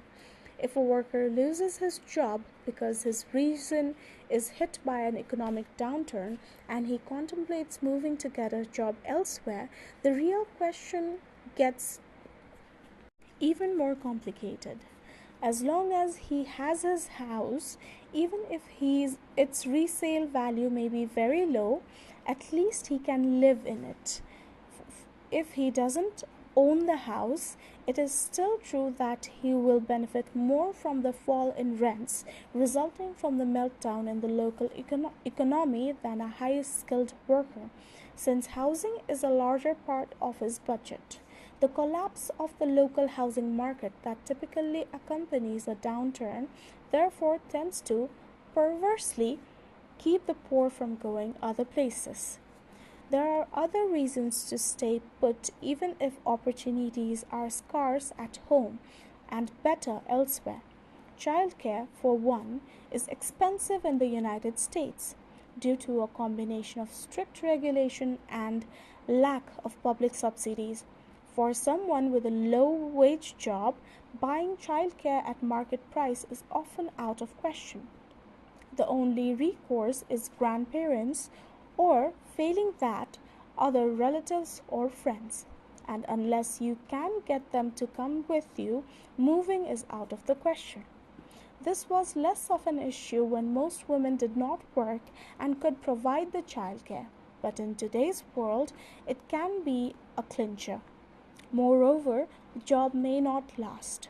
Jobless leads to eviction, and it is hard to get another job if you don't have an address. In such times, family also provides a safety net, both financial and emotional. Unemployed young people move back to their parents' house. Among unemployed men in their prime working age, 67% live with their parents or a close relative, up to up from about 46% in 2000. It is easy to understand why one might be reluctant to leave that comfort and security behind and move to a different city. For people who just lost a job in, say, manufacturing after spending most of their career working in their hometown for a single employer, all this is compounded by the trauma of having to start all over again. Instead of going from comfortable employment to graceful retirement, as many of their fathers did, they are being asked to reset their expectations, move to a town where no one knows them, and start at the bottom of the ladder in a job they never imagined they would have to do. No wonder they'd rather stay put. The Comeback Cities Tour. If it is hard for people to move from distressed areas, why aren't jobs coming to them? Surely firms could take advantage of the newly available labor force, lower wages, and lower rents in the countries where other firms have closed. This idea has been floated.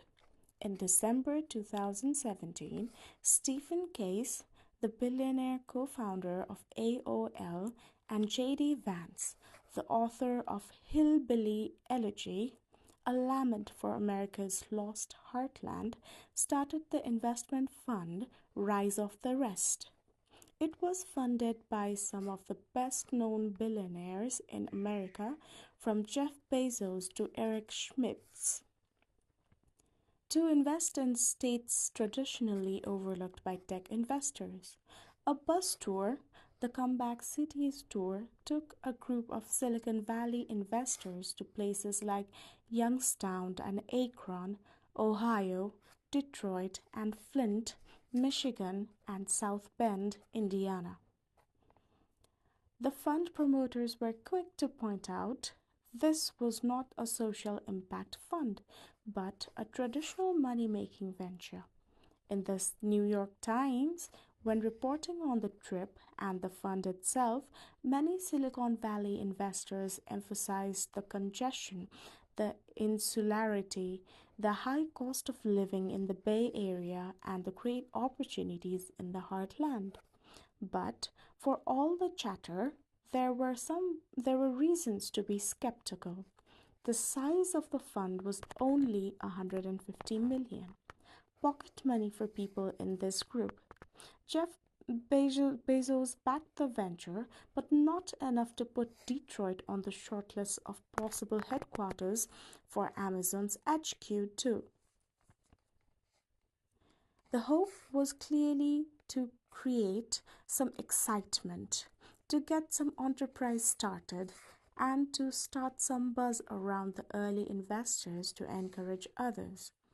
It worked for Harlem, so why not for Akron? Except the Harlem is in land scarce Manhattan with all its excitement and its many amenities. The Harlem revival was bound to happen one day. We are less optimistic about Akron or South Bend or Detroit. It is difficult for those places to provide the kinds of alluring amenities most young, affluent people look for these days.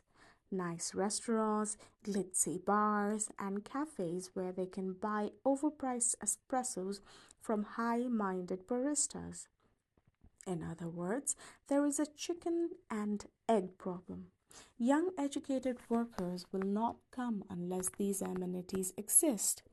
But the amenities cannot thrive unless there are enough workers like them around.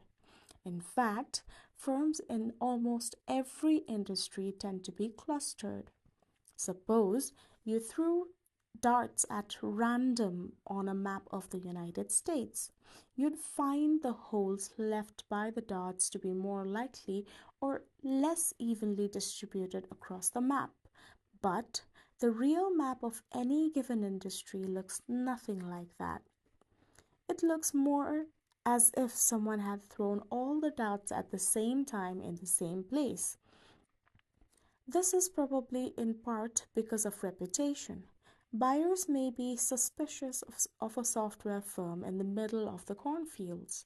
It would also be hard to recruit workers if every time you needed a new employee, you had to persuade someone to move across the country rather than just poach one from your neighbor. There are also regulatory reasons. Zoning laws often try to concentrate dirty industries in one place and restaurants and bars in another. Finally, people in the same industry often have similar preferences. Teachers like techies like coffee, financiers like show off with expensive bottles of wine.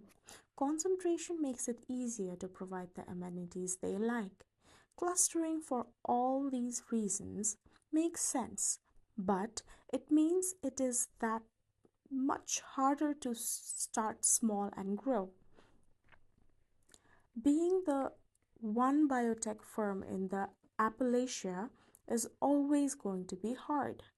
We hope the Comeback Cities tour succeeds, but we are not holding our breath or buying real estate in Detroit. Eisenhower and Stalin. The real migration crisis is not that there is too much international migration. Most of the time, migration comes at no economic cost to the native population and it delivers some clear benefits to the migrants.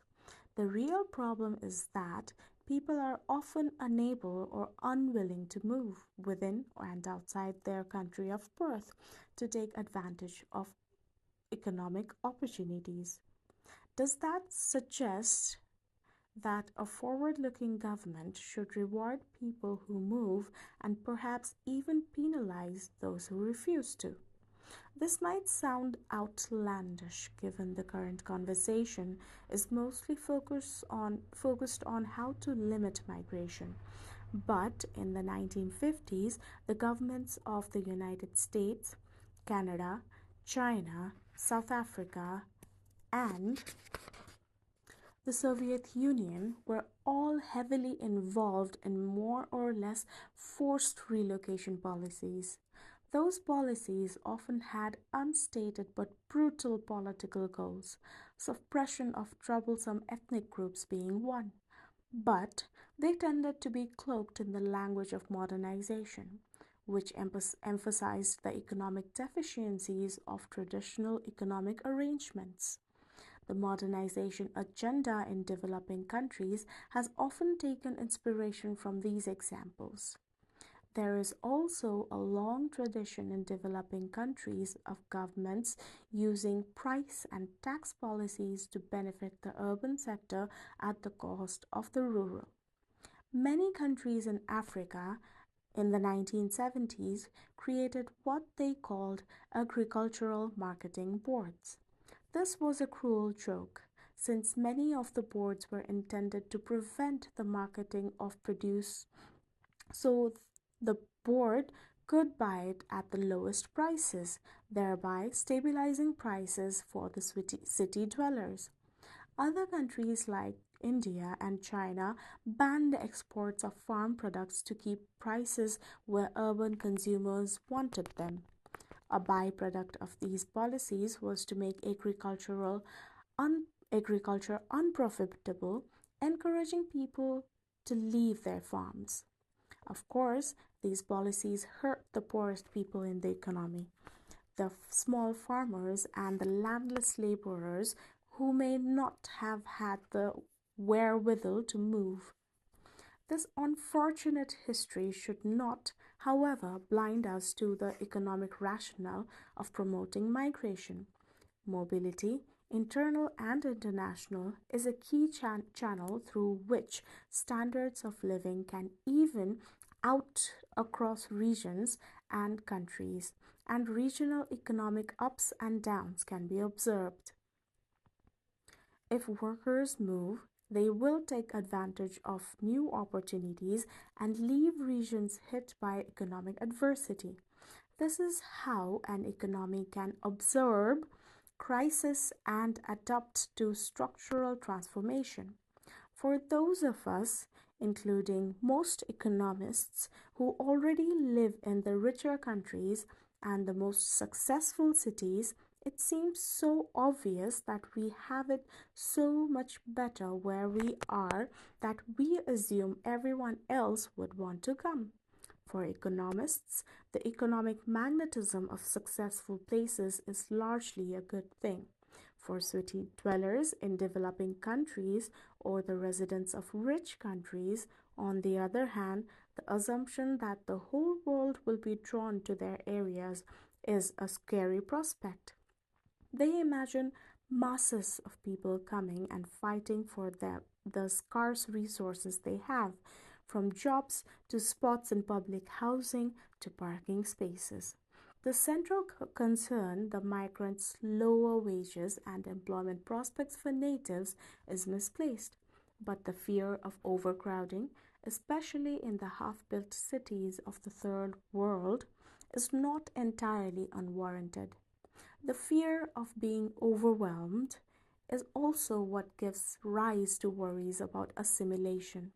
If too many people with a different culture come from country cousins moving within India to Mexicans settling in the United States, will they assimilate or will they change the culture? Or, for that matter, will they assimilate so well that their culture will vanish, leaving us all with a uniform, globalized, tasteless blend? A utopia of perfect and instant movement in response to any difference in economic opportunities might become its own dystopia. But we are nowhere near the utopia or dystopia. Far from being irrepressibly attracted by economically successful places, people struggling where they are often prefer to stay at home. This suggests that encouraging migration, both internal and external, should indeed be a policy priority, but that the right way to do it should not be by forcing people or distorting economic incentives as has been done in the past, but by removing some kind of key obstacles. Streamlining the whole process and communicating it more effectively so workers have a much better understanding of the costs and rewards of migration would help. Making it easier for migrants and their households to send money back and forth to each other would also help by making migrants less isolated. Given the outsized fear of failure, offering migrants some insurance against failure would be a possibility. When this was offered in Bangladesh, the effects were almost as large as the offer of offering a bus ticket. But the best way to help and therefore perhaps encourage migrants while making locals more accepting is probably to ease their integration, offering housing assistance or rent subsidies, pre migration matching to a job, help with childcare arrangements, and so on would ensure that any newcomer quickly finds a place in society. This applies both to internal and international mobility. It would make those who hesitate more likely to take the trip and allow them to become more quickly a part of the normal existing fabric of the host communities. We are almost in the opposite situation now. With the exception of the work done by some organizations to help refugees, nothing is really done to make it easy for someone to adjust. International migrants face a real obstacle to get the right to work legally. Internal migrants have no place to stay and often struggle to land their first job, even when there seem to be many opportunities. Of course, we cannot forget that the politics of response to migration is not just one of misunderstood economics, but also one of identity politics. There is nothing new in the disconnect between economics and politics. US cities that received the most European migrants in the golden age of European migration benefited economically from them. But despite that, the immigrants triggered widespread and hostile political reactions. Cities cut taxes and public spending in response to immigration. Within public spending, the cuts were particularly deep for services that made interethnic contact more likely, like schools, or those that helped low income immigrants, such as a sewerage, garbage collection, etc. In the cities that got the most migrants, the vote share of the Democratic Party, which supported immigration, declined, and more conservative politicians, in particular those who supported the National Origins Act of 1924, which put an end to the era of unrestricted immigration to the US, were elected. Voters were reacting to the cultural distance between them and the new migrants. At the time, Catholics and Jews were considered irremediably alien until, of course, they assimilated. The fact that history repeats itself does not make it less unpleasant the second or third time around, but perhaps it helps us understand better how to react to this anger. We will return to this question in Chapter 4. Ultimately, we also need to remember that many people, regardless of any incentives or offer, will choose not to move. This immobility, which runs against every economist's instinct of how people should behave, has profound implications for the entire economy. It affects the consequences of a wide range of economic policies, as we will see throughout this book. We will see the next chapter, for example, that it partially explains why international trade has been much less beneficial than many hoped. And in chapter 5, we will discuss how it affects economic growth. This requires a rethinking of social policy this that takes this immobility into account, something we will attempt in chapter 9.